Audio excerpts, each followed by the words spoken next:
দর্শক, ভারত বাংলাদেশের বিরুদ্ধে একের পর এক সিদ্ধান্ত নিয়েই চলেছে। ট্রান্সশিপমেন্ট চুক্তির পরে চুক্তি বাতিলের পরে আমরা দেখলাম যে আদানির বিদ্যুৎ বন্ধ হয়ে গেল। এবার ভারত বাংলাদেশের রেলপথে যে সহায়তা দেওয়ার কথা ছিল সেই সহায়তা স্থগিত করে দিল। স্থগিত মানে সেটা বাতিল হয়ে গেল। ভারত একের পর এক বাংলাদেশের বিরুদ্ধে কেন সিদ্ধান্ত নিচ্ছে? বাংলাদেশ সরকারের সঙ্গে কোনোভাবেই সম্পর্ক স্বাভাবিক হচ্ছে না।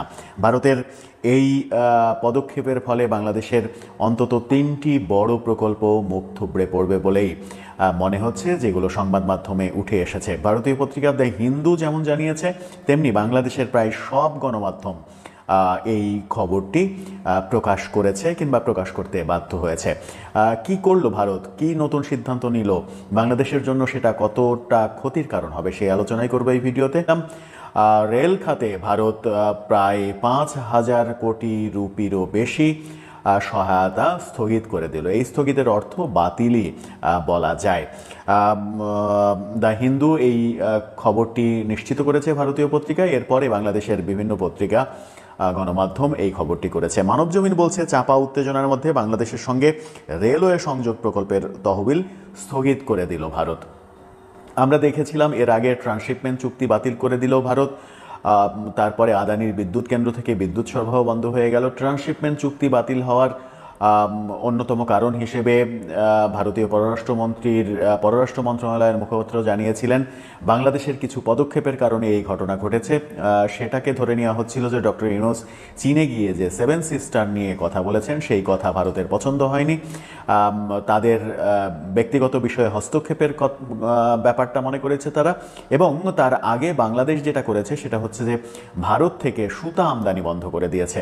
ভারত থেকে সুতা আমদানি বন্ধ করে দিয়ে পাকিস্তান থেকে সুতা আমদানি করার প্রসেস যখন শুরু করেছে তখনই ভারত ট্রান্সশিপমেন্ট চুক্তি বাতিল করেছে। এরপরে আমরা বিদ্যুতের কাণ্ডটা দেখলাম। এবার বাংলাদেশের রেলওয়ে সংযোগ প্রকল্পের তহবিল স্থগিত করলো। এই সহায়তাটা দেওয়ার অন্যতম কারণ ছিল ভারত বাংলাদেশের রেলওয়ে পথ ব্যবহার করে 7 সিস্টার অঞ্চলে মালামাল আনা নেওয়া, এই কাজটি যেন সহজ হয় সেটির জন্যই মূলত এই সহায়তাগুলো বাংলাদেশকে দিয়েছিল। এখন যেহেতু বাংলাদেশ সরকারের সঙ্গে ভারতের সম্পর্ক স্বাভাবিক নয় এবং ভারতের সরকার থেকে স্পষ্ট বলে দেওয়া হয়েছে বাংলাদেশের রাজনৈতিক পরিস্থিতির পরিবর্তন না হলে, বাংলাদেশের রাজনৈতিক পরিস্থিতির উপরে তারা নজর রাখছে, এই পট পরিবর্তন না হলে তাদের সঙ্গে সম্পর্ক স্বাভাবিক হবে না। তারা বলছে যে রাজনৈতিক অস্থিরতা এবং শ্রমিকদের নিরাপত্তার কারণে বাংলাদেশ ভারত রেলওয়ে সংযোগ প্রকল্পের প্রায় 5,000 কোটি রুপির তহবিল এবং অন্যান্য নির্মাণ সম্পর্কিত প্রকল্প স্থগিত করে দিল। একটি সূত্র ভারতীয় গণমাধ্যম বিজনেস অনলাইনকে জানিয়েছে এই সিদ্ধান্তের ফলে কমপক্ষে 3টি প্রকল্প বন্ধ হয়ে গেছে বাংলাদেশের এবং আরও 5টির জরিপ কাজ স্থগিত করা হয়েছে। সবচেয়ে উল্লেখযোগ্য প্রকল্প তিনটা সেটা হচ্ছে আখাউড়া আগরতলা রেল সংযোগ। ভারত সরকারের অনুদানে 12.24 কিলোমিটার এই রেলপথের 6.78 কিলোমিটার বাংলাদেশে অংশে অবস্থিত। বাংলাদেশের অংশের কাজ স্থগিত হয়ে গেলেও ভারতীয় অংশের কাজ ভারত চালিয়ে যাচ্ছে বলেও সংবাদ মাধ্যমে খবর এসেছে। এরপরে খুলনা মংলা রেলপথ, প্রায় 3,300 কোটি রুপির এই প্রকল্প মংলা বন্দরকে বাংলাদেশের প্রধান রেল নেটওয়ার্কের সঙ্গে যুক্ত করার কথা ছিল, যেটা বাংলাদেশের জন্য অনেক বড় ক্ষতির কারণ হয়ে গেল এই প্রকল্প স্থগিতের কারণে।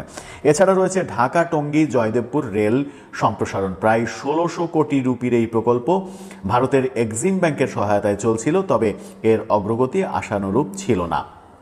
এই প্রকল্পগুলো ভারত বন্ধ করে দিল এবং ভারত বন্ধ করে দিয়ে বাংলাদেশকে একটা বার্তাই দিল। তারা বলছে যে শ্রমিকদের নিরাপত্তা সহ বাংলাদেশের রাজনৈতিক পরিস্থিতির কারণে এই সিদ্ধান্ত নেওয়া হয়েছে। এখানে বাংলাদেশে শ্রমিকরা নিরাপদ না, নিরাপত্তাহীনতায় ভুগবে, এই কারণে তারা এই প্রকল্প আর করতে চায় না। বাংলাদেশের রাজনৈতিক স্থিতিশীলতা চাই। বাংলাদেশের রাজনৈতিক স্থিতিশীলতা বলতে এর আগে আমরা ভারতীয় সেনাপ্রধানের বক্তব্যে শুনেছিলাম যে বাংলাদেশের এই বর্তমান অন্তর্বর্তীকালীন সরকার থাকা অবস্থায় ভারত সরকারের সঙ্গে সম্পর্ক স্বাভাবিক হবে না। সেনাবাহিনী টু সেনাবাহিনী সম্পর্ক থাকলেও সরকার টু সরকার সম্পর্ক স্বাভাবিক থাকবে না। সেই কার্যক্রমই এখন আমরা একের পর এক দেখছি। আমরা অন্তত 3টা বড় পদক্ষেপ ভারতের দেখলাম। ট্রান্সশিপমেন্ট চুক্তি বাতিল, আদানির বিদ্যুৎ সরবরাহ বন্ধ, এবার রেল প্রকল্পে সহায়তা বাতিল করে দিল। এরপরে ভারতের কোন পদক্ষেপ থাকবে সেটাই দেখার অপেক্ষা। বাংলাদেশ সরকারের সঙ্গে ভারত সরকারের, বর্তমান সরকারের সঙ্গে বাংলাদেশের ভারত সরকারের আদৌ সম্পর্ক স্বাভাবিক হবে কিনা সেই প্রশ্নটা এখন আরও জটিল আকার ধারণ করলো। দর্শক, আপনার কি মনে হয় এই চুক্তি স্থগিত কিংবা বাতিল যেটাই হোক না কেন, এর ফলে বাংলাদেশের জন্য আর কি কি বিপদ অপেক্ষা করছে? আপনার মতামত জানিয়ে লিখতে পারেন।